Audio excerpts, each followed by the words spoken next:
Bueno, Manuel Turizo y Piso 21 nos interpretan este tema, Déjala que vuelve. Con ese tema empezamos.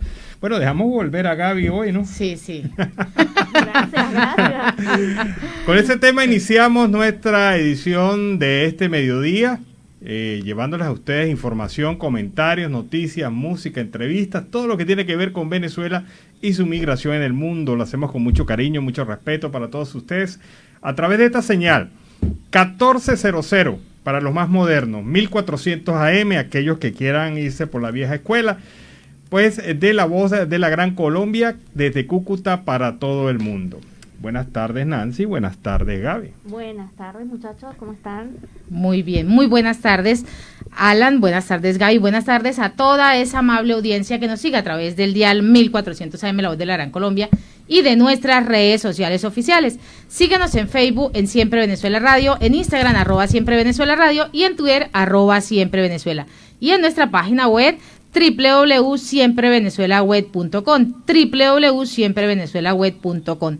Saludan en el Control Master al señor Víctor Márquez y en las redes sociales a Alex Meneses, Alan Peralta con registro nacional 0715 y quien les habla, Nancy Pacheco, con registro nacional 0713 del Colegio Nacional de Periodistas Seccional Norte de Santander. Bienvenidos a una emisión más de Siempre Venezuela, Venezuela es Noticia. Bueno, sigue este debate sobre el tema de la muerte de este señor Jesús Santrich, este líder histórico de la guerrilla colombiana, de la FARC, en territorio venezolano. 6 hipótesis hay hasta este momento, todas tienen algún elemento que les hace dar cierto grado de credibilidad. Pero lo cierto, pero que todavía no es tan creíble. No hay nada definido porque, como lo dice Iván Simonovic, no hay ni cadáver, no hay ni arma, no hay ni razón todavía mostrada de manera oficial. Es decir, estamos a expensas de lo que se diga. Las 6 hipótesis: que a Santrich lo mató la disidencia de la FARC, es decir, el frente décimo de la FARC. Que a Santrich lo mataron en Venezuela en un enfrentamiento en el cual él no estaba involucrado, pero que resultó víctima colateral en Caracas. Que a Santrich lo mataron en el estado Apure, en una emboscada que se le hizo a una reunión en la cual había asistido conjuntamente con otros líderes históricos de la FARC. Que a Santrich lo mata un grupo, esto lo inventó seguramente el gobierno venezolano, que a Santrich lo mató un grupo élite de la Fuerza Armada Colombiana que penetró a territorio venezolano y que identificó, localizó al líder histórico de la FARC y lo mató. Y una quinta hipótesis es que Santrich no está muerto, sino que está de parranda. Es decir, que el hombre... ¿Cuál es más factible? Bueno, Santrich se ha hecho pasar por ciego. ¿Por qué no puede hacerse pasar por muerto? Características histriónicas tiene, porque desde esos actos de teatro que montó haciéndose el ciego, moviéndose, y también afectado en sillas de ruedas cuando salió de la cárcel, pues histrionismo tiene, capacidad histriónica tiene. Entonces, bueno, ahí está esta situación. Hay 6 hipótesis, no hay todavía ninguna verdad. Hay el elemento de que la que mostró el periodista Gustavo Azócar durante el día de hoy, sí, que dice que a Santrich lo entregó el propio gobierno venezolano a cambio de los 8 militares que se encuentran actualmente secuestrados por parte del Frente Décimo de la FARC. ¿Qué ocurre? Que según esta versión, el Frente Décimo le dijo: sí, nosotros lo liberamos, denos la cabeza a Santrich. Y el gobierno venezolano lo que dio fue las coordenadas de dónde estaba Santrich, y ahí llegó la gente del Frente Décimo de la FARC. Y en medio de todo eso y de todas esas hipótesis que se vienen presentando, también ha hablado el mismo cuerpo de las FARC, las mismas disidencias, que a Santrich le han cercenado el dedo meñique de la mano izquierda. Si entró el grupo, según ellos, ingresó el grupo colombiano, según ellos, que entró a matar a Santrich, pero que también le cercenaron el dedo meñique de la mano izquierda. Sí, ¿con qué finalidad? Para hacer la prueba, evidentemente, de que el hombre estaba muerto. Ajá. Porque se está pagando una recompensa por su captura. Porque existen dos recompensas, ¿no? Sí, Estados Unidos y Colombia. Bueno, el dedo iría a indicar que ese era el hombre. Pero lo cierto caso es que murió en Venezuela, y el gobierno venezolano, como siempre, no ha dicho ni pío, no ha dicho ni esta boca es mía. Se ha hecho el loco frente al problema, frente a esta situación, y bueno, lamentablemente este es el gobierno que está actualmente en Venezuela, un gobierno que no tiene política de transparencia en la información, que viene mintiendo desde abril cuando se iniciaron los enfrentamientos con los grupos de la FARC, que viene manifestando versiones contradictorias y sigue engañando a la opinión pública, tratando de zafarse de su responsabilidad. Tomás Guanipa, quien es el representante político venezolano, afirmó que los delincuentes de la FARC en comunicado oficial señala que Santrich fue abatido en territorio venezolano mientras viajaba en una camioneta. Es decir, Santrich estaba paseando. Sí. Qué bella es la frontera de Venezuela, qué bonita es la Sierra Perijá. Y afirma Guanipa, se confirma lo que siempre hemos denunciado: Nicolás Maduro protege y alberga terroristas en Venezuela, entregando nuestra soberanía. ¿Qué hacía un hombre que era requerido por el gobierno de Colombia? ¿Qué hacía un hombre requerido a través de circular roja de Interpol? ¿Qué hacía un hombre señalado como narcotraficante por las autoridades norteamericanas y terrorista por las autoridades europeas en territorio venezolano? Pero ese es del minúsculo grupo que él dice que ingresaron allá, pero no iban a hacer absolutamente nada, les dieron un territorio, les dejaron sembrar también, miraron a ver si el narcotráfico podía llenar sus arcas, podía llenar sus bolsillos, y mira lo que ha sucedido, se ha vuelto en contra de ellos. Bueno, ahí está. Entonces, cría cuervos y te sacarán los ojos. Eso se le puede aplicar perfectamente al gobierno madurista, que ahora no sabe qué hacer con esa papa caliente que cada vez se pone más caliente, porque en la medida que se siga investigando sobre este tema y en la medida que siga la facción de Gentil Duarte haciendo presencia en territorio venezolano y en la frontera y en las rutas de narcotráfico, vamos a seguir observando situaciones de violencia en la zona de frontera que involucra a irregulares del Frente Décimo con irregulares de los históricos de la Nueva Marquetalia, enfrentados, que involucra a militares del ejército venezolano, de la Fuerza Armada Bolivariana, enfrentados con una de las facciones que es la de Gentil Duarte, y enfrentados también los otros grupos guerrilleros que operan allí, porque el ELN también hace presencia en ese territorio y hay otros grupos guerrilleros. Es decir, tenemos una confluencia, una tormenta perfecta de irregularidades, de situaciones de narcotráfico, de delito, de violencia en la zona, en donde saben ustedes quién es el único perjudicado y que no tiene derecho a voz y voto en este tema porque el gobierno no se lo permite: el pueblo que está allí, el trabajador, el humilde campesino, aquel que vive en la zona de frontera, que no tiene nada que ver con este conflicto importado a Venezuela, gracias al señor Nicolás Maduro, presidente de facto de Venezuela.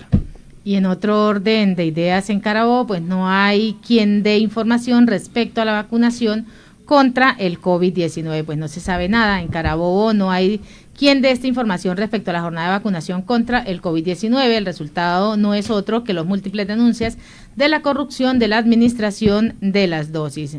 2 meses pues han pasado desde que la coalición anticorrupción entregó un documento en la sede del Instituto Carabobeño para la Salud con una serie de preguntas que no han sido respondidas, pues el objetivo de diferentes gremios, organizaciones y además sociedad civil es que se esclarezca todo lo relacionado con la inmunización para que la población sepa cuándo, dónde y de qué manera se puede acceder a estas vacunas. Nuevamente es atacado el pueblo con la insuficiencia y la ineficiencia de este gobierno.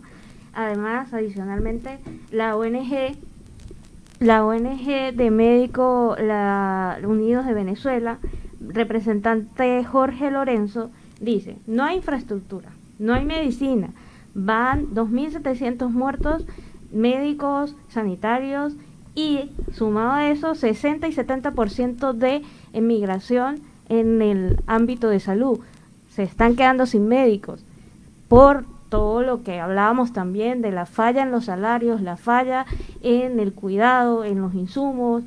¿Cómo hace un profesional de la salud para estar ahorita enfrente de la situación de la pandemia en Venezuela? No puede hacerlo. No, es grave definitivamente. Mira lo que dice la gente desde Zulia. Una mortandad es lo que ocurre en el estado Zulia por el COVID-19. El sector salud ha sido devastado, van 79 médicos fallecidos allá, nada más en el estado Zulia, 4 en las últimas 48 horas, y aún no se vacunan completo los trabajadores de los hospitales, mucho menos los de las clínicas privadas, que son más. Hay una situación de apartheid con el uso de las vacunas que están siendo usadas como motivo político. Si tú tienes el carnet de la patria y eres médico y pasas la prueba, saltas el sapito, te toca la vacuna. Te toca, si no, ni modo. Si no tienes, si no estás conectado con Diosdado Cabello, ay, pobrecito, no puedes tener la vacuna. Eso es miserable. Eso no tiene otro calificativo, eso es miserable. Tratar al pueblo, tratar a los médicos, tratar al personal de salud de manera política, con criterio político en medio de una pandemia es miserable. Y el gobierno chavista de facto se comporta con los venezolanos y con los médicos de manera miserable. Esa es la situación. Así hay que calificarlo. Son miserables en su actuación en contra del pueblo venezolano y en contra de los médicos venezolanos. Y ante eso también se ha manifestado el ejecutivo de la ONG Médicos Unidos de Venezuela, dice: sin médicos, sin enfermeras, el riesgo de que se acecha totalmente en nuestro sector. Jorge Lorenzo reveló a EFE que hasta el marzo del 2020 se han ido 32.000 médicos cuando comenzaba la pandemia, mientras que en la especialidad de bioanálisis y de enfermería hasta diciembre del 2020 se habrían producido un éxodo entre el 60 y el 70% en total de quienes se han alejado de Venezuela para no sufrir estos grandes embates que está presentando, que es la pérdida de médicos, de especialistas, de enfermeras y el personal sanitario que no está siendo vacunado, que no está siendo inmunizado y que no se tiene como prioridad para el gobierno de Venezuela, siendo una prioridad a nivel mundial. ¿Qué pasaría si en tu familia, Gaby o Nancy, se murieran 17 personas en una semana? Eso es totalmente devastador. Bueno, eso es lo que está pasando en el sector salud. 17 fallecimientos de personal del sector salud con criterios de COVID-19 en una semana. En cualquier parte del mundo, que 17 médicos, que se muera uno, pero que se mueran 17 médicos en una misma semana por razones de COVID-19, eso hubiese prendido las alarmas. Destituyen al ministro de salud, destituyen a quien haya que destituir, se cae el gobierno, es decir, pasa algo. Pero en Venezuela mueren 17 médicos y pareciera que fuera algo común y corriente, algo normalizado, algo que no tiene nada que ver conmigo. Bueno, el día que usted vaya a un hospital en Venezuela y encuentre el hospital vacío y encuentre que no hay nadie que lo atienda, o que peor, que lo atiende un bachiller con un curso especial para ser médico de emergencia, bueno, ese día usted va a recordar que los médicos están falleciendo por tres razones: la falta de vacuna, la falta de insumos necesarios para la atención médica y, en tercer lugar, la desidia de un gobierno que los tiene sometidos totalmente a condiciones infrahumanas para poder laborar y con sueldos y salarios totalmente bajos. Pero cambiemos de tema. Vamos a cambiar de tema porque la cosa está como muy caliente, ¿verdad, don Víctor? Está como muy caliente. Estamos como muy caliente, pero vámonos a meternos a otro tema caliente. Vamos a intentar interpretar qué es lo que pasa en la frontera del estado Apure con esta situación de Jesús Santrich, pero contado en la voz de Javier Tarazona. Javier Tarazona tiene su hipótesis. Él dice que Santrich murió en el estado Zulia, en Perijá. Veamos entonces qué nos dice Javier Tarazona sobre este tema. La caída del guerrillero cabecilla de la segunda Marquetalia, Jesús Santrich. Esta muerte sería en el estado Zulia, específicamente en el Rosario de Perijá, donde ciertamente durante los últimos por lo menos 2 años había un acuerdo de no agresión por parte de la FARC y el Ejército de Liberación Nacional, específicamente en las operaciones que venían desarrollando en esta zona limítrofe. Santrich estaba dedicado durante los últimos meses a consolidar el bloque armado Martín Caballero, quienes venían de una u otra manera tomando el control de la zona en un acuerdo de no agresión con el Ejército de Liberación Nacional. Sin embargo, había una guerra casada entre el bloque de Gentil Duarte, específicamente el Frente 33 de John Mechas, donde se disputaban el control de esta zona fronteriza. Ya lo hemos dicho anteriormente, la presencia de la FARC y del Ejército de Liberación Nacional en 21 entidades, pero de manera puntual en el estado Zulia. Habíamos señalado semanas atrás el desplazamiento de esta confrontación a esta región zuliana y pues sin duda alguna que hay una motivación agregada a esto. Los únicos que sabían exactamente el lugar seguro de la presencia de los cabecillas tanto de la FARC como del Ejército de Liberación Nacional en Venezuela son quienes hoy ostentan el poder. Sin duda alguna que hubo un acomodo, son 10 millones de dólares que estaba ofreciendo el gobierno de los Estados Unidos, así como también 3.000 millones de pesos que estaba ofreciendo por este terrorista el gobierno colombiano. Sin duda alguna, quienes tenían la información y el resguardo son los que hoy ostentan el poder en Venezuela, de manera que pareciera que se muestran fricciones entre los actores, que hay acuerdo por año.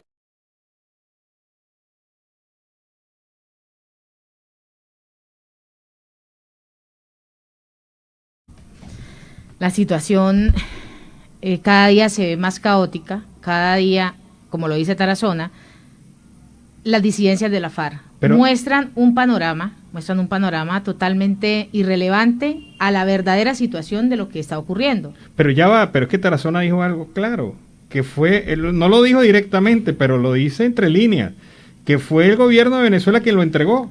Pero el gobierno de Venezuela en este momento lo dijo y lo hizo reiterada anoche junto con el grupo de las FARC, que fue un grupo de colombianos, porque ellos se quieren lavar las manos. Ellos le dan la entrada a la FARC, le dan la entrada, y ellos en ese momento están diciendo, no, Colombia envió a ese grupo para acusarnos a nosotros de estar acomodándonos de una manera de violación del territorio, del territorio venezolano, donde nosotros nos quieren inculpar, pero los culpables son los colombianos. El CASE está, como lo decíamos esta mañana, Alan, está entre que es culpable Colombia o es culpable Venezuela. ¿Cuál de los dos?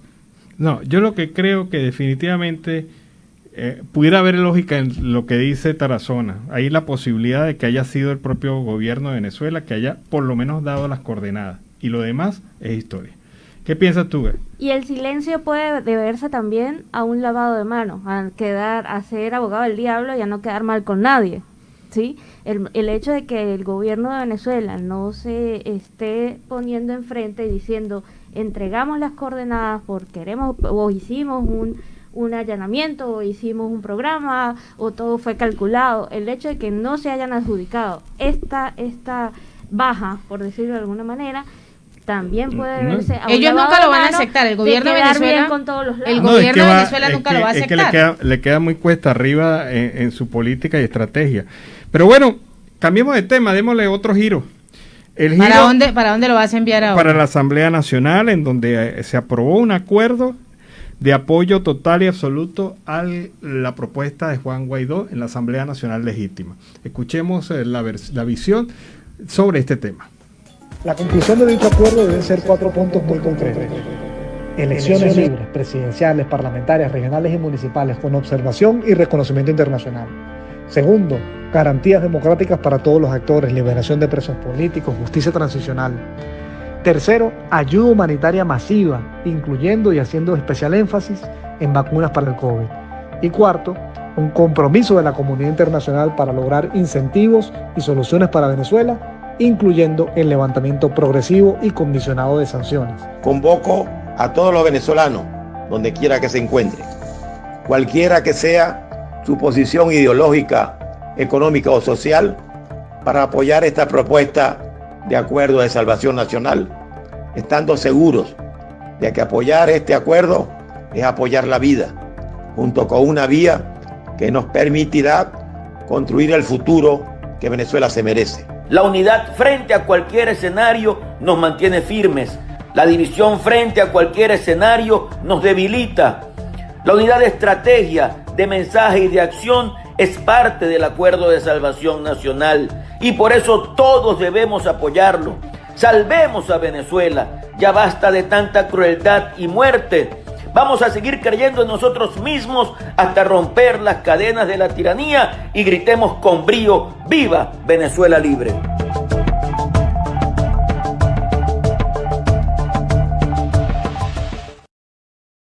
Asamblea Nacional Legítima para Juan Guaidó y su proyecto. Y en Siempre Venezuela, Venezuela Siempre, vamos a una pausa comercial y musical. Bueno, ese era el grupo Afroson. ¿Lo había escuchado, don Víctor? Afroson y Negua. Un tema de verdad bastante sabroso. A esta hora del mediodía, son las 2:30 aquí en Colombia, y más de uno está en este momento almorzando. Pero tenemos en línea telefónica a un hombre que ha sido polémico en su vida y en su accionar político, y ha sido un hombre que ha dicho muchas verdades, y la ha dicho tan duro que, bueno, actualmente se encuentra exiliado en los Estados Unidos. Se trata de Pablo Medina. Buenas tardes, Pablo, bienvenido al programa Venezuela Siempre, Siempre Venezuela. Bueno, buenas tardes a todos, buenas tardes a tu audiencia, y además los felicito por ese nombre, Siempre Venezuela, que encierra mucho contenido. Es lo primero que tenemos que tener en mente nosotros los que estamos por diversas condiciones fuera de nuestro país. Primero, siempre Venezuela, y la familia también. Bueno, Pablo, exacto. Hay un tema que es ineludible, el tema Santrich, el tema de la situación que descubre esta muerte, presunta muerte de Jesús Santrich en territorio venezolano. ¿Cuál es tu visión al respecto? Mira, yo desconfío de las noticias hasta que no vea el cuerpo, hasta que no vean detalles importantes, porque salió publicado que ciertamente que había sido dado de muerte y que le habían tomado foto o se habían llevado un meñique, la mitad de un meñique, pero estas son informaciones, que no están todavía respaldadas por fotos, por imágenes, y yo en esa cosa soy cauteloso, porque ahí me ha correspondido investigar casos como diputado. Investigué lo del crimen de Danilo Anderson y luego sobre la muerte extraña de Hugo Chávez. Y uno tiene que ser cauteloso con esto hasta que tú no veas realmente los hechos bien concretos para tener una opinión más precisa. Sin embargo, yo te digo esto porque yo tengo la teoría respaldada por informaciones que hay en la frontera un hecho que nadie puede negar, y es la presencia de diversos grupos guerrilleros colombianos desde hace muchos años, casi 15 años, casi desde la llegada de Chávez, cuando Chávez dijo que Venezuela limitaba con la FARC, ni siquiera dijo con Colombia, sino con la FARC, que son 20.000 kilómetros cuadrados de frontera que tenemos nuestras dos naciones gran colombinas. Y sin embargo, de allá para acá, pues eso ha venido creciendo, los grupos guerrilleros a lo largo de la frontera, el ELN, la FARC de Marquetalia, la FARC del Team Duarte, en fin, otros grupos. Y ya sabemos lo que ocurrió en el Apure, no hace falta mencionarlo, sino las consecuencias de eso. Pero me da la impresión que el régimen venezolano, Nicolás Maduro, los cubanos, los grupos internacionales de la delincuencia transnacional que se apoderaron de Venezuela, les interesa aumentar la conflictividad entre esa delincuencia transnacional y el gobierno de Colombia y las Fuerzas Armadas del Estado colombiano. Y no hay nada mejor que hacerlo, no solamente con infiltrando la migración, y como, por ejemplo, a raíz de la decisión que tomó el presidente Duque, que bueno, fue una decisión que ha sido cuestionada en relación a la reforma tributaria en un país pues que ha bajado su Producto Interno Bruto por muchas razones, entre ellas la pandemia, pero le lanzan un paro que evidentemente las cuentas que saca el G2 cubano, que es donde está el centro operacional, y en Venezuela el centro operacional para el continente, dirán, bueno chicos, Duque se debilitó, tanto en el país como al interno y como fuera, vamos a arreciar nosotros. ¿Qué significa arreciar? Bueno, arreciar quiere decir que en la frontera desarrollar conflictos en la frontera. No sabemos todavía si lo de Santrich, Jesús Santrich, es una de quién la ejecutó, quién hizo la operación. O sea, no se han presentado todos los detalles importantes, pero todo esto alimenta la conflictividad en la frontera que les interesa a Maduro. ¿Por qué? Porque tiene presión por elecciones, tiene presión por unas negociaciones, y en la medida en que se produzcan acontecimientos en la frontera, no va a haber negociaciones que nunca terminan en nada, por supuesto, pero ellos parten de que se ha debilitado Duque, que se ha debilitado las fuerzas democráticas en Colombia, y que la frontera podrían presionar para una caída de Duque, no sabemos, que habrá una conflictividad a lo largo de una frontera de 20.000 kilómetros cuadrados que está en manos del narcotráfico y de las guerrillas.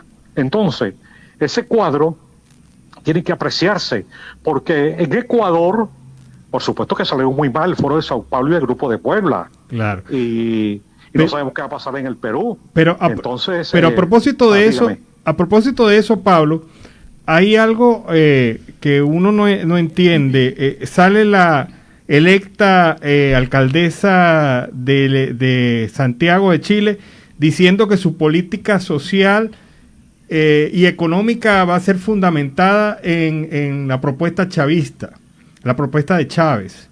Y sale el líder que está ahorita opcionado en Perú afirmando que su propuesta es radicalmente anticapital. Es decir, se está reagrupando esta izquierda radical en Latinoamérica y pareciera que nuestros pueblos no aprenden. No sé qué visión tienes tú desde allá.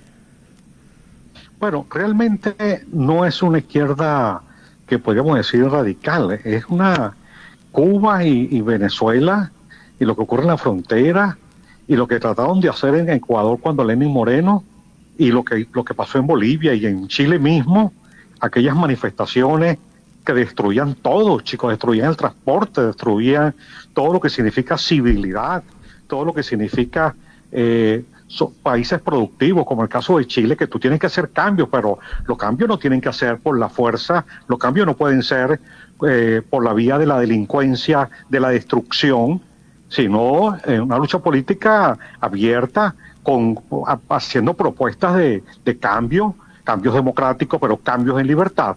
Lo que ocurre es que el continente se adueñó, desde la llegada de Chávez, se adueñó el Foro de Sao Paulo y ahora el Grupo de Puebla de toda América Latina. Yo te lo digo porque yo estuve en la primera reunión del Foro de Sao Paulo cuando estaba Lula, porque Lula dio una declaración muy interesante. Cuando se cayó la Unión Soviética, Lula dijo, ahora vendrán cambios democráticos. Pero ese Lula inicialmente después fue empujado por Cuba y fue empujado por Chávez a posiciones realmente de corrupción, como ocurrió con la empresa Odebrecht, que es la empresa de ellos, que llenaron de corrupción a todo el liderazgo, no solamente en los gobiernos, sino también en los candidatos democráticos de la oposición. Se corrompieron en prácticamente todos los países. Y por otro lado, crearon la Alianza Bolivariana, que es una sociedad política para el narcotráfico, donde están involucrados Evo Morales, Correa, la FARC en Colombia, en Lima, y Venezuela, pues, y Cuba, por supuesto, que es el centro político ideológico de todo este Foro de Sao Paulo. Entonces, ya se ha demostrado que el Foro de Sao Paulo es un mecanismo del terrorismo, del narcotráfico, y que así tiene que ser dicho y así tiene que ser reconocido, y tenemos que cambiar, hacer los cambios que requiere. Desde luego que América Latina requiere cambios, América Central requiere cambios, porque se impuso en los últimos años, una política de carácter fondomonetarista que obligaban a los gobiernos a tomar medidas de shock en medio de una pobreza. Y los gobiernos de Estados Unidos nunca han comprendido el gran valor que tiene América Latina. Incluso creo que fue el presidente Truman que en 1949 señaló que América Latina era el patio trasero de Estados Unidos. Y una equivocación muy grande, un error muy grave, porque América Latina no es el patio trasero de Estados Unidos. Son naciones que no han podido desarrollarse precisamente por las políticas que en su época fondo monetarista y la política que hizo el presidente Richard Nixon, que declaró la libre convertibilidad del dólar, lo puso a flotar y lo desconectó del oro, que establecían tasas de interés fijas. ¿Y qué ocurrió? Que se produjo una fuga de capitales de los países de América Latina hacia Estados Unidos para resolver el déficit fiscal que vino en la guerra del Vietnam. Y los países de América Latina se empobrecieron, no tenían recursos para desarrollarse. Y eso que, con mucha anticipación, un presidente de Venezuela, que fue un dictador, Pérez Jiménez, le planteó al gobierno de Estados Unidos en la Convención Panamericana que América Latina necesitaba un plan Marshall, así como hicieron ellos para Europa, un plan para levantar a los países de América Latina y realmente enfrentar la pobreza. Pablo, entonces, eso no se hizo. Pablo, en otro orden, esta situación de pobreza, dígame. En otro orden de ideas, la ONG Fundaredes en el día de hoy alerta sobre una posible incursión de estos grupos irregulares de las FARC y el ELN a la toma del Esequibo. ¿Cómo califica usted este accionar? Bueno, yo creo que es lo que han venido haciendo. Ellos crearon, esto no es nuevo, esto no puede, incluso una carta pública que le mandamos a las Naciones Unidas, a estas Naciones Unidas y a este Consejo de Seguridad, que se preocupa porque Israel se defiende frente al terrorismo de Hamas, que es un grupo terrorista, financiado por Irán y armado por Irán. Y entonces le niegan a Israel el derecho a defenderse. Y entonces convocan y se llenan de dolor y de pudor y de asombro. Pero no dicen nada de lo que ocurrió en el Apure, cómo fueron masacrados grupos de soldados de las Fuerzas Armadas venezolanas y del terrorismo y del narcotráfico. De eso cierran la boca y de todos los escándalos, todas las formas como fueron asesinados esos soldados por parte de la guerrilla de Gentil Duarte y la otra guerrilla, el ELN, cosas monstruosas. Guardan silencio a pesar de que le pedimos que enviaran los cascos azules. Entonces no puede asombrarse, porque todo esto es un plan premeditado de muchos años. Cuando Chávez dijo, porque estaba en el infierno, y el infierno no es allá arriba, el infierno es acá en la tierra, y como murió. Bueno, Chávez dijo, Venezuela limita con la FARC, entonces era para crear una cabeza de playa en territorio venezolano. En territorio venezolano, ahí en el Apure, ahí estuvo precisamente en las guarniciones venezolanas, ahí estaban desde del 2015, ahí estuvo Timochenko, en Venezuela estuvo ¿cómo se llama? Marulanda, tiro fijo, estuvo en Venezuela, ahí lo operaron el estado Guarina, recorrió parte del país, ahí estuvieron comandantes guerrilleros reuniéndose con los oficiales planificando el tráfico de drogas, pero creando a Apure y otros estados fronterizos como cabeza de playa para poder invadir y tomar el poder ejecutivo. Fíjense ustedes que no puede extrañarse la propuesta que hizo la FARC de Gentil Duarte, cuando planteó que fuera una comisión de la OEA, que fuera una comisión de las Naciones Unidas a recibir los 8 prisioneros, que quién sabe dónde están, si están ahorita aprovechando lo de Santrich para ser asesinados. Esos muchachos corren riesgo. ¿Y qué plantearon? Bueno, que fuera la OEA y las Naciones Unidas y el Grupo de Lima. ¿Para qué? Para buscar algo que se llama el estado de beligerancia. Vean ustedes cómo vienen avanzando. Una fuerza en un estado de beligerancia, un reconocimiento internacional, y después que viene la conformación de un gobierno ahí en la frontera para tomar Bogotá. Es decir, Colombia corre peligro al igual que Venezuela. Es todo un plan que vienen aplicando y muchas veces, yo creo que el presidente Duque no termina de darse cuenta, y algunos en el Congreso. Y todo esto también lo que creo las condiciones de esto también en Colombia fue el presidente Juan Manuel Santos, que ha sido el gran cabrón de todo este proceso realmente para la caída de Colombia, y cómo él, conjuntamente con el Papa, con Obama, con los grandes medios de comunicación, CNN, y obligaron a ese referéndum que gracias a Dios, chicos, el pueblo los derrotó, y que habiendo sido derrotados, sin embargo, se ejecutó ese plan, a pesar de que el pueblo dijo que no, sin embargo, lo ejecutaron. Santos y el presidente Duque también ha cerrado los ojos frente a eso. Y entonces, esa cerrada de ojos del presidente Duque, bueno, está ocurriendo todo esto. El peligro, porque ya midieron que realmente una chispa puede encender a Colombia y paralizarla.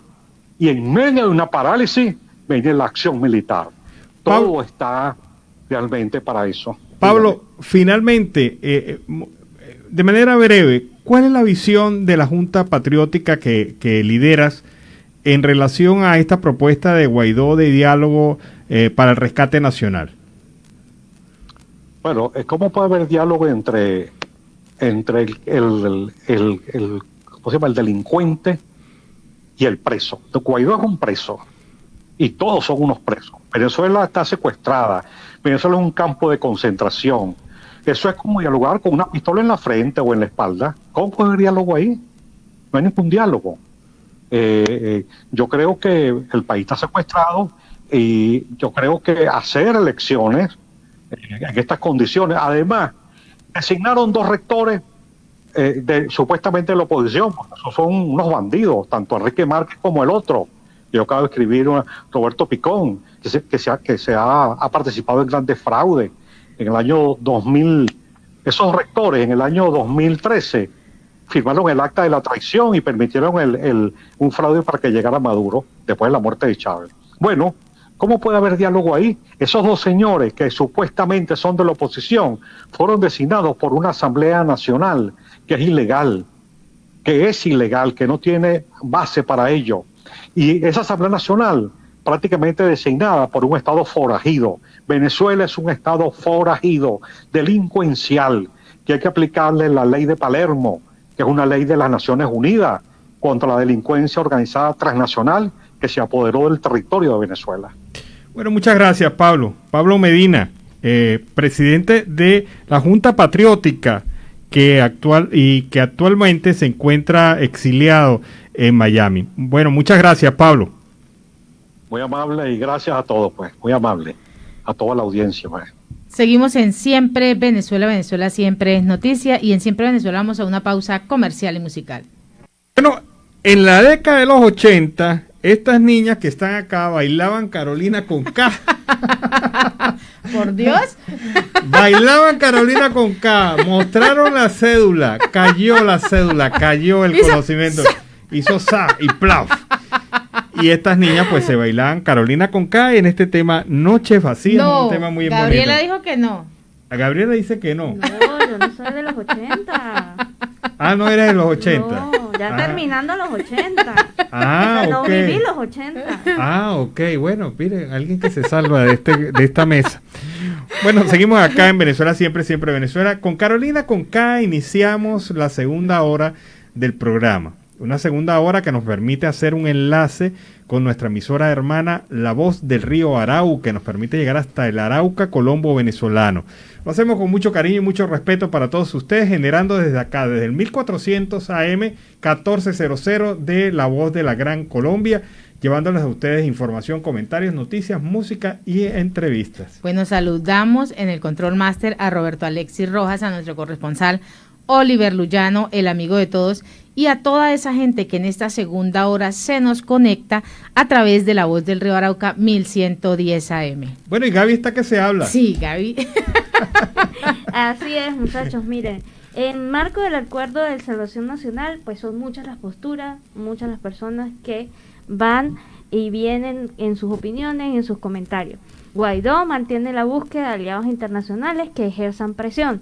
Hoy hablaba en una rueda de prensa en donde insistía que aunque no hay nada seguro, aunque no es seguro que el gobierno se siente, aunque no está nada, sabemos lo guabinoso que es el gobierno para sentarse en una discusión seria, formal y llegar a acuerdos, él sigue buscando acuerdos internacionales para que esto llegue a un feliz término.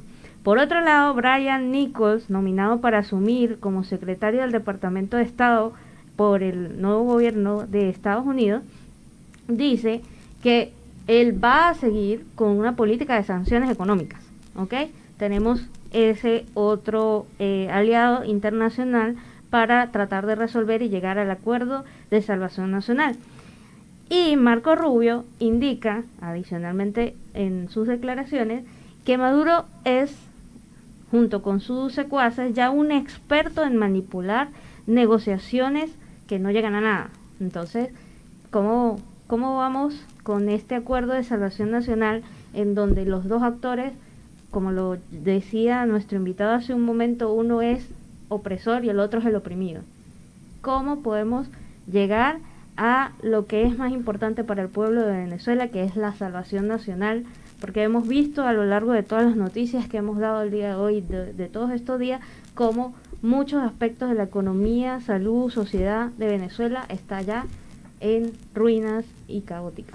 Bueno, sigue el reto vigente. Recuerdan aquel reto que lanzamos ayer. Si usted consigue algo bueno que haya hecho el gobierno de Maduro en los últimos años, te lo puede decir.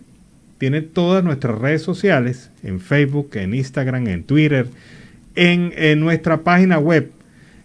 Hay alguien que me dice, no, es que lo único bueno que ha hecho es destruir el país. Bueno, eso no es bueno. Bueno, lo puede también escribir en el directo que estamos a través de Facebook, escribir esa parte buena que crea que el gobierno ha realizado. Bueno, pero en todo caso ahí está abiertas las opciones, escríbanos, es un reto. Si usted consigue algo bueno, pues dígalo y vamos a comentarlo.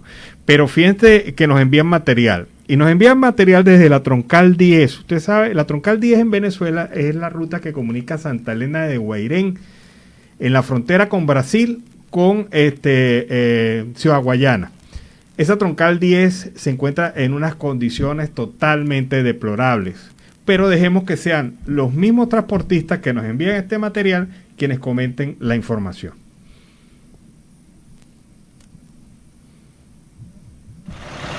Vea cómo estamos, no es la mina, esto es la propia Troncal 10, hermano, vea.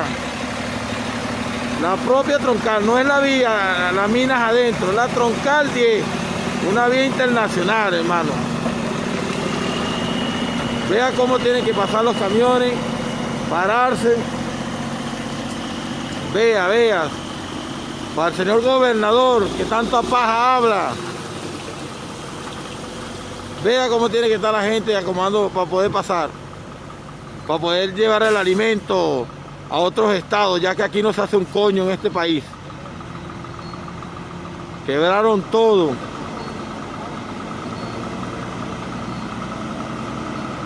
Vea cómo tiene que maniobrar un gandolero, tratar de no romper un caucho que cuesta un ojo de la cara también.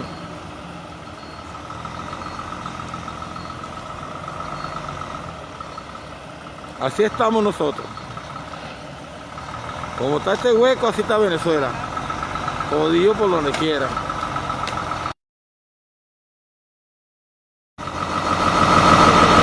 La vía que comunica a Venezuela con Brasil, vía internacional. Miren las condiciones en las que está. Bueno. Y así está todo, ¿no? Y así está todo. Y es algo que nos envían para el programa. Si usted tiene algún material de video, audio que muestre esa realidad. Sí, que usted considere que nos puede ayudar en producción, pues envíala. Repito, tenemos... tú te sabes más bonita las redes. Coméntasela. En Facebook, Siempre Venezuela Radio. En Instagram, @Siempre Venezuela Radio. Y en Twitter, @Siempre Venezuela. Y en la página web www.siemprevenezuelaweb.com www.siemprevenezuelaweb.com o www.siemprevenezuelaweb.com también.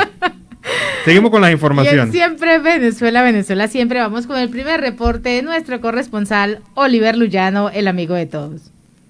¿Qué tal, amigos de Siempre Venezuela? Desde esta zona de frontera, desde Arauca, reporta para ustedes el amigo de todos, Oliver Luyano, guariqueño y de Zaraza. Bueno, mis amigos, desde acá vamos a hacer contacto con Mayret Guzmán. Ella es venezolana y ahorita vive en Bolivia. Vamos a estar compartiendo su historia. Recuerden que cada historia de cada venezolano pues ayuda a impulsar a otros con su ejemplo. Bueno, Mayret, gracias por aceptar este contacto. El saludo para Siempre Venezuela. Buenas tardes, Oliver. Un placer conversar contigo nuevamente. Saludos para toda Venezuela, especialmente a mi gente de Saraza. Ya que los dos somos saraceños, guariqueños y de Saraza. Sí, señor. ¿Cómo está? Mayret, coméntanos, de Saraza, ¿hace cuánto tiempo saliste de Saraza? Bueno, de Saraza salí aproximadamente hace 10 años, pero del país salí hace 6 años. Voy a cumplir 6 años en enero. De Saraza saliste a San Fernando de Apure, ¿no? Sí, a San Fernando. ¿Y cómo llegaste tan alto? ¿Cómo llegaste a Bolivia? ¿Cómo llegaste a La Paz? Bueno, fue una oportunidad de trabajo que en 2016. Entonces me vine por ese motivo junto a mi esposo. Y desde ese tiempo no he regresado a Venezuela. ¿Tu esposo es venezolano? Sí, es venezolano. ¿Y por qué, o sea, qué oportunidad le salió allá en Bolivia? ¿Qué les ofrecieron? Bueno, él es ingeniero civil, él es especialista en la construcción de hospitales. A él le brindaron la oportunidad de venir a un proyecto acá en Bolivia. Y entonces luego al mes me vine yo. ¿Y cómo tomaste la decisión? ¿Te costó o estabas ya decidida a salir? No estaba decidido a salir, incluso salimos fue por un año, que era el año que duraba el contrato de trabajo, pero como todos sabemos la situación del país nos obligó a quedarnos acá en Bolivia. ¿Y cómo recuerdas a Venezuela hace 10 años? ¿Ya habían comenzado la situación de crisis? Claro, cuando llegué acá a Bolivia estaba comenzando la crisis en Venezuela, pero no estaba tan profunda como está ahora. Pero sí, ya había iniciado. Ya estaban las colas para las compras, la escasez de la gasolina, ya estaban aumentando los precios. ¿Cómo es la vida de los venezolanos en Bolivia? Bueno, en mi experiencia me ha ido muy bien. Hemos tenido momentos muy buenos, momentos un poco difíciles, pero siempre se nos ha abierto las puertas en cuanto al trabajo. ¿A qué te dedicas tú, Mayret? Ahorita estoy en atención al cliente, pero cuando llegué acá a Bolivia era en la administración. ¿De una empresa? Sí, una empresa constructora. En una constructora. ¿Y tu esposo se está dedicando al área de la construcción también? Acá Bolivia ha ejercido su carrera. Gracias a Dios le ha ido muy bien el tema de la ingeniería civil. Es una carrera que tiene muchas posibilidades de trabajo acá en Bolivia, al igual que la medicina. Qué bueno, qué bueno. ¿Qué le recomiendas a los paisanos que te están escuchando en Venezuela, en Colombia y en cualquier parte del mundo donde llegamos? Bueno, ¿qué te puedo decir? Que vengan preparados mentalmente para situaciones difíciles, para muy buenas situaciones, que tengan buen comportamiento en el país donde se les recibe, sobre todo que traten de de cumplir las reglas en cuanto a la visa. Y con la visa te abre muchas puertas, pero si estás que se te cierran muchísimas. Si no tienes la documentación. Hay momentos en que, sí, o sea, si no tienes la documentación que exige el país donde estás, se te hace muy difícil. Mayret, pero si tú cumples todas las normas. Ajá. Sí, dime. ¿En algún momento sintieron ustedes deseos de regresar a Venezuela? Cuando llega un diciembre, quieres estar con tu familia. Ahorita cuando llegó el tema de la pandemia, del COVID, es ese momento en que prácticamente se paralizó Bolivia por 3 meses, que no podías ni salir, no podías hacer nada, no podías trabajar. Es como que se te cierran las puertas y en ese momento es el que te quieres regresar a tu país, más a tu casa, a tu hogar. ¿Se parece Bolivia en algo a Venezuela? No mucho, pero es cuestión de adaptarse. Te tienes que adaptar donde estés en vez del país adaptarse a ti. Ah, muy bien. ¿Cómo es la relación de ustedes con los bolivianos? ¿Cómo los reciben? ¿Qué les dicen? Bueno, gracias a Dios hemos tenido muy buen recibimiento acá en Bolivia. Hasta los momentos no hemos tenido ningún percance con ningún boliviano. Y nos ha ido bien con los bolivianos. No tengo nada que decir de ellos. ¿Qué te comentan ellos acerca del país de Venezuela? ¿Qué opinión tienen? Bueno, ellos lo ven desde el punto de vista que qué difícil está la vida allá, que cuánta gente ha salido, que que sí es cierto, porque muchas veces no te creen. Hay gente que duda, hay gente allá en Bolivia que duda de la situación que se vive en Venezuela. Claro, lo que pasa es que Venezuela era un país súper desarrollado. O sea, entonces ellos te dicen cómo un país tan desarrollado viene a caer así tan poderoso tan bajo, económicamente, con petróleo y todo, ¿no? Que le surtió a Bolivia en claro. un momento. Incluso muchos te dicen, Venezuela fue el que ayudó a hacer las carreteras acá en Bolivia, tal vía se hicieron con la ayuda del gobierno de Venezuela. O sea, te comentan eso, que cómo va a ser posible que ahora las calles o las carreteras de Venezuela no sirvan o la medicina, o sea, eso no te lo creen. ¿Conoces de alguna agrupación de venezolanos que le presten atención a los paisanos allá? Hasta los momentos no. Conozco, son fundaciones bolivianas que sí están brindándole apoyo a los venezolanos acá en Bolivia. Excelente, qué bueno. Quiero que le envíes un mensaje a nuestros paisanos en Venezuela. Bueno, ¿qué te puedo decir? Mucha fuerza. Hay que seguir luchando. No es fácil emigrar a otro país. Pero cuando salgas a otro país, ven ya con una base. O sea, ya no salgas por la desesperación, porque puede ser peor. Muchas personas acá se vienen por la desesperación y aquí les va peor y se tienen que regresar nuevamente a Venezuela. Entonces tienen que tener mucha fuerza y ser muy valientes.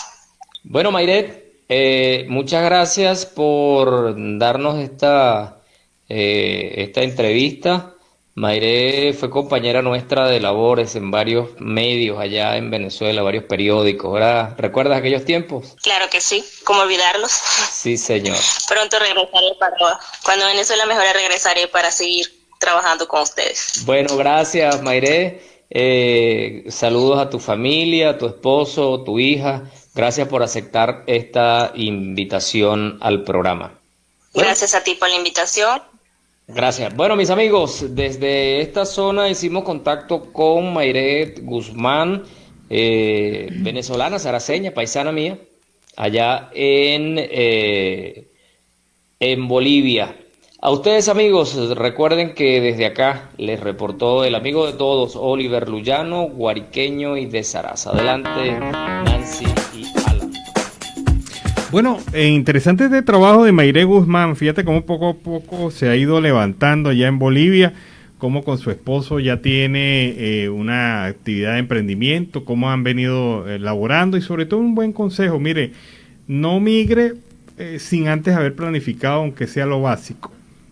Mucha gente migra sin planificación, tener absolutamente ni idea ni siquiera de dónde va a llegar, ni cómo, ni qué va a hacer, ni qué capacidad tiene. O sea, hay gente que de verdad va hacia adelante y más nada. No realizando hay más nada. Recorrido. Sí, y especialmente si se tiene niños. A veces es preferible migrar primero el padre o la madre de los niños, consolidarse y después sí traer a la familia, porque someter a unos niños a las caminatas extenuantes o someterlos a condiciones difíciles de migración, no, de verdad que no es racional, no vale la pena.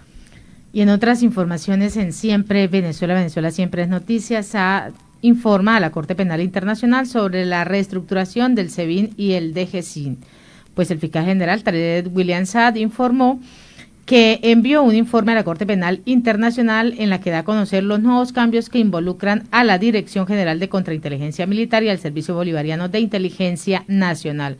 Asimismo, también ha señalado que en otras ocasiones se documentan dos importantes cambios que afectan al Servicio Bolivariano de Inteligencia Nacional y a la Dirección General de Contrainteligencia relativos a la nueva adscripción de dichos servicios y a su reestructuración. Bueno, pura paja, porque de verdad que esa reestructuración es un cambio de nombres, un cambio de funcionarios, pero técnicas, las tácticas, las acciones, los objetivos siguen siendo los mismos. Se sigue aplicando tortura. Fíjate que la última decisión del gobierno fue trasladar supuestamente a los presos del SEBIN y otras cárceles de políticas a las cárceles comunes, a cárceles comunes. Cárceles bueno, comunes. exponiéndolo también a ciertas condiciones difíciles, porque no es que esté mejor en una cárcel normal. Esas son condiciones de verdad bastante complicadas y bastante difíciles. Y son más infrahumanas todavía. Sí, tienen por el hacinamiento. Exacto, pero entonces están barnizando, están dándole como la pinturita para que esto cuele allá en la Corte Penal Internacional, pero definitivamente este fiscal general, por favor, que de vergüenza, ¿cómo va a decir que hay cambios profundos dentro de la Dirección de Contrainteligencia Militar y también en el SEBIN? Por favor. A propósito, ¿y qué está pasando con el FAES? Tarek William Saab mencionó algo ahí del FAES. No, solo de esos dos está quietecito lo del FAES, ¿no? Es un grupo que se ha mantenido quieto, tranquilo en estos días, va bajo cuerda, claro, donde han hecho una cantidad de acciones que no deberían hacer. El FAES le ha pedido, la propia Michelle Bachelet, ha pedido la eliminación del FAES, porque se ha constituido en el principal organismo violador de derechos humanos en Venezuela. Pero lo demás, mire, es puro barniz, porque mientras quienes conducen estas organizaciones no tengan un criterio de respeto a derechos humanos, fíjate que fue el SEBIN el que se le metió a la casa de Leopoldo Castillo, y antier, sacó a su hijo y a la esposa embarazada y a su niño, los sacaron como unos perros, los sacaron a la calle sin nada, y expropiaron una casa de Leopoldo Castillo. Entonces, ¿eso es un cambio de mentalidad? ¿O siguen siendo los mismos represivos, abusivos, violadores de derechos humanos de siempre? Entonces, esto es un engaño. No se dejen engañar, y ojalá el Tribunal Internacional no se deje engañar por estos falsos cambios que son cosméticos. Y en Siempre Venezuela siempre, vamos a una pausa comercial y musical.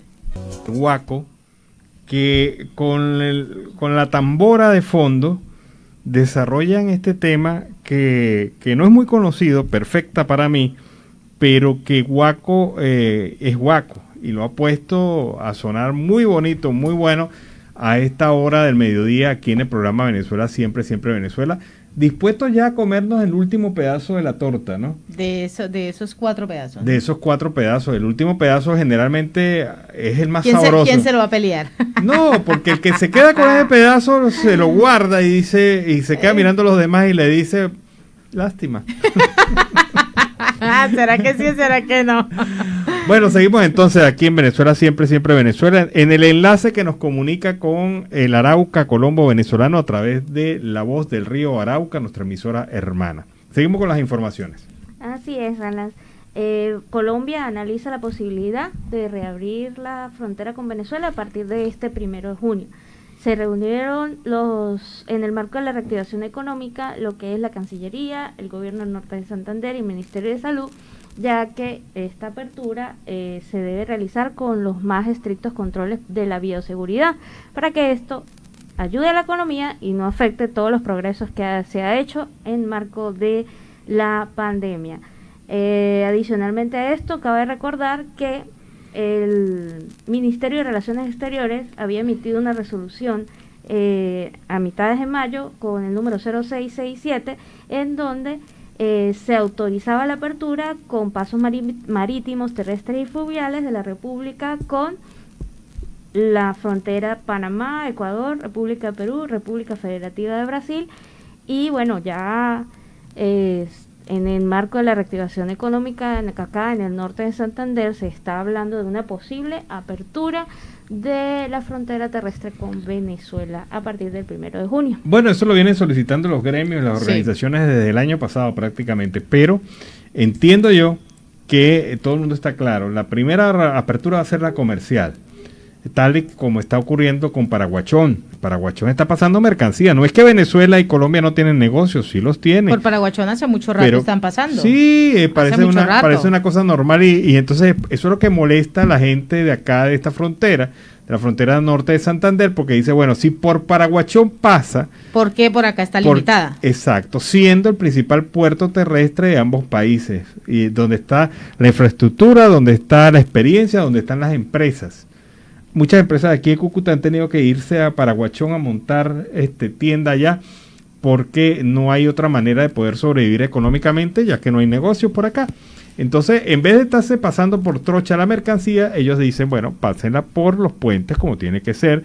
Y bueno, ojalá pues se dé eso en esa fecha, el 1 de junio, porque hay mucha gente esperando esa fase de reactivación económica. Ahora esperemos qué rebota del otro lado. A ver qué pasa. Y en Siempre Venezuela Siempre vamos con el segundo reporte de nuestro corresponsal Oliver Luyano, el amigo de todos.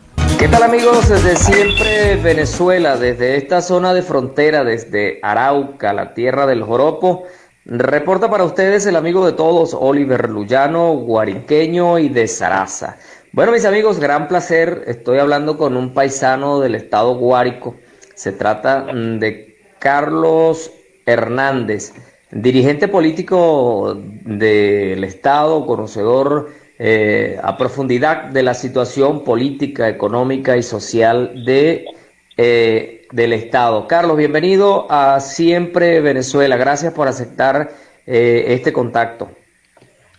Gracias, Oliver. Y bueno, un saludo fraternal desde Guárico, esperando tu regreso, por supuesto, y bueno, compartiendo con todos los amigos que tienen la oportunidad de oírte y de oírnos en el día de hoy, y tratando de luchar por este maravilloso estado como es nuestro Guárico querido. Carlos, ¿cómo está la situación, primero política del estado Guárico? ¿Cómo ha caído el llamado a elecciones, incluso con una fecha? ¿Cómo están las fuerzas políticas? Sí, mira, hay dos vertientes en este momento, porque coincidieron el llamado a elecciones con el nuevo CNE que ya fue elegido, y el llamado que hace Juan Guaidó a una mesa de salvación nacional o a un acuerdo de salvación nacional, que ya el presidente Maduro lo acepta, inclusive ha adelantado algunas cosas. De manera pues que creemos que la incorporación va a ser una incorporación masiva si se dan las condiciones para un proceso electoral que bien toca, por lo que dice nuestra Constitución de la República Bolivariana de Venezuela, y que toca la elección pues de gobernadores, alcaldes, diputados al Consejo Legislativo y concejales a las cámaras municipales de los 15 municipios que tiene en nuestro estado Guárico. Carlos, hay recelos de la población. ¿No será este llamado a esa mesa o a ese acuerdo otro engaño más del gobierno? Bueno, mira, entre otras cosas, creo que el amigo Guaidó fue bien claro, y inclusive los aliados internacionales han sido bien claros, que en caso de que no se respeten y no sea una conversación o un diálogo abierto y sincero y que tenga garantía internacional, por supuesto no va a dejar ningún fruto. Nosotros creemos que vale la pena agotar esa instancia, y sobre todo por la garantía internacional que se nos está presentando. Ya hoy nos decían que Bruselas está en disposición de ser mediador, igual que México, Argentina y los países de la Unión Europea. ¿Cómo quedan allí en ese punto de los acuerdos? ¿Cómo quedan los presos políticos? Parte de esa negociación, una de las partes que contempla la propuesta que hace Juan Guaidó, es precisamente la liberación de los casi 400 presos políticos que ya evidentemente hay en el país. Entonces, como punto de honor, y creo que ese es el correcto concepto que debe dársele debe ser la liberación de esos presos políticos, incluyendo inclusive funcionarios o miembros activos de las Fuerzas Armadas. ¿Y los exiliados políticos volverían? ¿Les permitirían y les levantarían, por ejemplo, en el caso de algunos que son sancionados, que han sido sancionados, les permitirían participar abiertamente en el proceso electoral?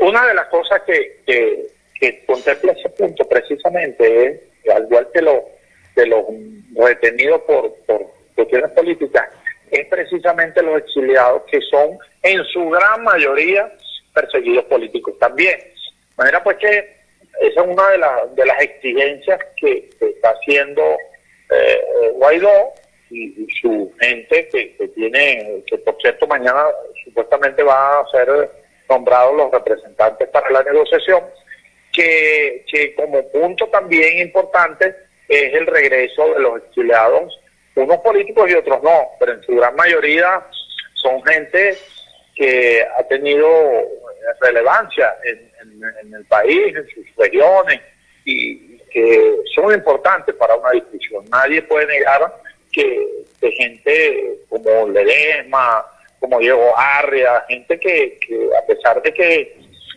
tienen tiempo ya fuera del país, bueno, aportan y pueden aportarlo en una sana discusión, siempre en vista pues de la mejora y la transformación y de salir de este embrollo que tenemos hasta ahora en Venezuela, que ha golpeado muchísimo. ¿Facilitaría, Carlos, tú que eres allegado, familiar de Manuik, facilitaría esta negociación la llegada de Manuik y su participación en el proceso electoral?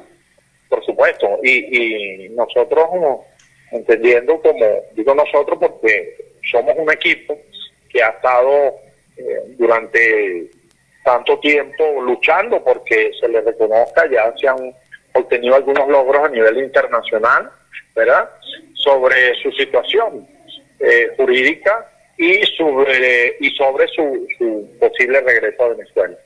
Eduardo Manuí es una referencia en el estado Guárico. Eduardo Manuí, sin temor a equivocarnos, hay un antes y después de su gestión en este estado, y que, bueno, luego de su salida inclusive se nota más, muchísimo más, lo que fue una gestión exitosa. Y en base a esto y en base a esa fuerza y esa gallardía y esas ganas de estar en el país y de luchar. Recuerden que Eduardo Manuí viene no de una gobernación, viene de un liderazgo estudiantil desde la Universidad de Carabobo, luego como diputado a la Asamblea Nacional, al extinto Congreso Nacional, y luego en la gobernación del Estado Guárico. Entonces, sí, hay una meta, que es la llegada de Eduardo a Venezuela, y por supuesto ahí está el nombre. Nosotros creemos que quien debe pronunciarse es el Estado Guárico y el país entero, entendiendo que Eduardo es una persona político, pues, que reconocido a nivel de toda Venezuela. Carlos, indudablemente que Manuí tiene su trayectoria y bueno, tiene su trabajo allí en el estado Guárico.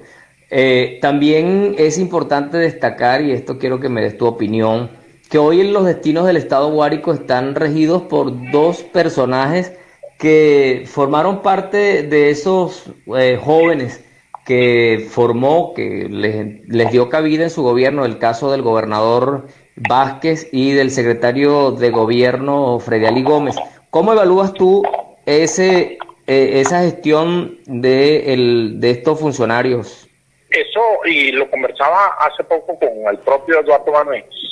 Él decía que, bueno, independientemente de que lo acompañaron, ciertamente, Eduardo y Frediali, Eduardo y José Vázquez hicieron equipo, él como gobernador y ellos como alcalde. Eso fue una época donde prácticamente las 15 alcaldías eran afectas al proceso de Eduardo Manuí. Ahora bien, en base a esto, y yo quiero ser muy responsable en cuanto a lo que voy a decir. En base a esto, nos llegan esas dos personas que ahora tienen esos cargos, bueno, un secretario, primero y segundo a bordo de la administración del Guárico. La gente tuvo muchas expectativas cuando la llegada de José Vázquez a la gobernación. Mucha gente del equipo que informó, que luchó y que batalló con Manuel, se incorporó a la campaña de Vázquez y se incorporó creyendo, bueno, en que en una gestión tan exitosa como esa, que él lo acompañó, podría ser también exitosa. Bueno, no, resulta que no ha sido así. El Guárico, entre otras cosas, mira, por citar un ejemplo, en materia de salud, usted va ahora a los hospitales y ni siquiera ambulancia hay, los equipos médicos están cada día peor, la vialidad cada día, bueno, no funciona. Pero lo más importante de esta situación es que la gente se dio cuenta de que, bueno, eso no se hereda, el liderazgo y el trabajo y la gallardía y el compromiso con el pueblo no se hereda. Eso cada quien asume, y sobre todo en el caso de una gobernación. En pocas palabras, le quedó grande esa gobernación al amigo José Vázquez. ¿Cuánto le ponemos del 1 al 10? 2.